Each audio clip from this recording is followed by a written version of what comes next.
everyone, welcome back to Kirsty Colouring Sketch.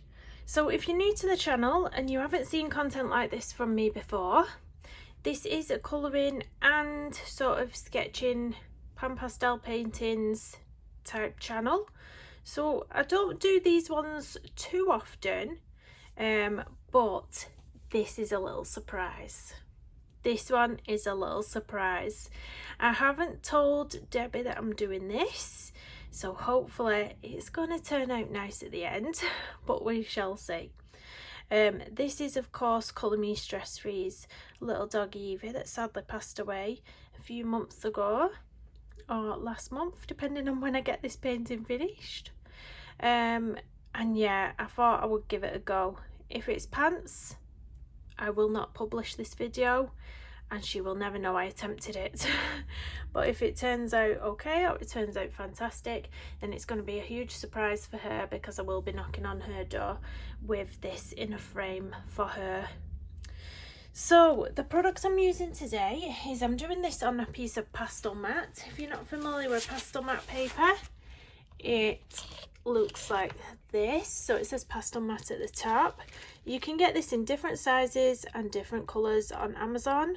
This one is one that I've not used all too often, the wine colour.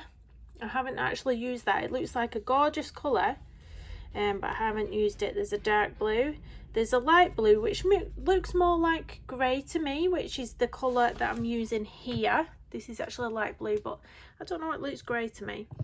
And then there's a sable sand colour that's just in this number 4 set. But there's obviously, is it numbers 1 to 5? You'd have to check out Amazon, but there is different sets of colours and obviously different sizes. This is a large one, but I have cut it down. Now all these sheets come with a protective sheet inside, so that when you're putting your pastels down, you can lean on this while you're colouring up here, so you're not smudging any of your pastel, because it can get quite messy, I won't lie. So I'm using these pan pastel tools today. You can get different size, different shaped heads. There's a square one, an oval one, and I do have a sort of triangular one which looks like this, but unless you're using them for fine details and not just your first layers, they really wear out really quickly. I mean, you probably only get one painting out of that and then you'd have to throw it away. They wear out so quickly where the sponge starts flaking off. So I'm not actually going to use that one today, because I've been watching a few tutorial videos and I've found that I do need to lessen my first layer that I put down, so as to not put as much detail in the first layer and just use it as a base of colour, like a colour block. So that's what I'm going to try today. So they're my pan pastel tools. I'll link everything in the description down below if anyone's interested. Obviously that's your pan pastel paper, pastel matte paper, sorry. And then I'm just using this tape today, this masking tape. Now I do hold it, I do put some around so it creates a frame. You can either do that or you don't have to. If you don't want them to look mounted, you don't have to do that. And then I've stuck it down to my desk so it's not going to be moving around whilst I'm painting. And I think I've got the packaging for this somewhere, but it's just duck brand from my local supermarket. I'm using a kneadable eraser, which you can pick up for a couple of pounds off Amazon. This one's the Faber-Castell one, it was only £2 something. And then I'm using the pan pastels. Now these are expensive, I won't lie, they are expensive. Mine are an absolute state. When they come, they should come like this. When it's flat, it's not crumbly, it's not broken. Quite a lot of mine have broken through being dropped and from when they first arrived. Now I did fix them at the start with rubbing alcohol, but they have just all crumbled again. I have just left them, I've not had time to fix them, but that's why they look like that. They're a bit messy, but I will be using those because they're beautiful. You can see all these mucky colours, but these are the colours that I've picked out that I think are in this portrait. So you might be looking and thinking, nah, I can't see all them colours in that dog. But if you look closely, you can. So I can see this lilac shade that I've pulled out. I can see that just underneath the ears here. you can see some lilac if you look very closely, just here. Around the eyes here, there's a little bit of lilac just under the highlight of the eye. I don't know if I'm lifting this up close enough to see, but there's a tiny bit of lilac just under that highlight there. And then you've got all these sorts of reddy browns under the eyes, and a bit of, maybe a bit of pink under the red brown under there.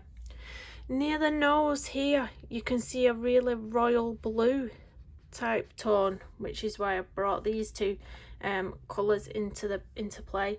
Yeah, so if you just really study something, you can really see the colours coming from underneath.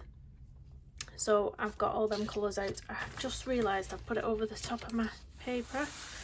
Hope I've not messed that up, but anything that you want on, anything that's on there that you want off, just dab and it will come off. But that's what this sheet is for.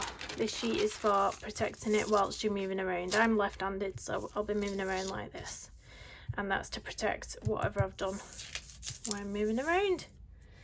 So guys, I'm going to start.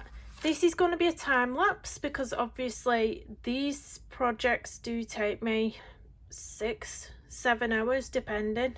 And obviously I do it over a few days. So I will time lapse this. Hopefully it turns out brilliant at the end. Debbie, if you're watching, I pray that you like it. I will pop it in a frame for you as well. And I'll even put a little pink ball one if I can find one. So please do hit the thumbs up on this video. Hit the subscribe as well if you're new, and drop me a comment down below. And do enjoy watching. Thank you.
So here she is, guys. Here she is, Debbie. I'm not gonna lie, I did find this one a challenge. As you know, I've not done any pan pastel pet portraits in a long time. I've got some learning to do, but there we go. You did say you wanted one in colour now, Debbie. She has got a black and white sketch, but I thought she'd like a coloured one, and there she is in a frame with a little pink bow. So thank you if you watched to the end and watched the chaos unfolding in the time lapse. Please do hit the thumbs up, subscribe if you're new, and drop me a comment down below. Thanks for watching, everyone. Bye.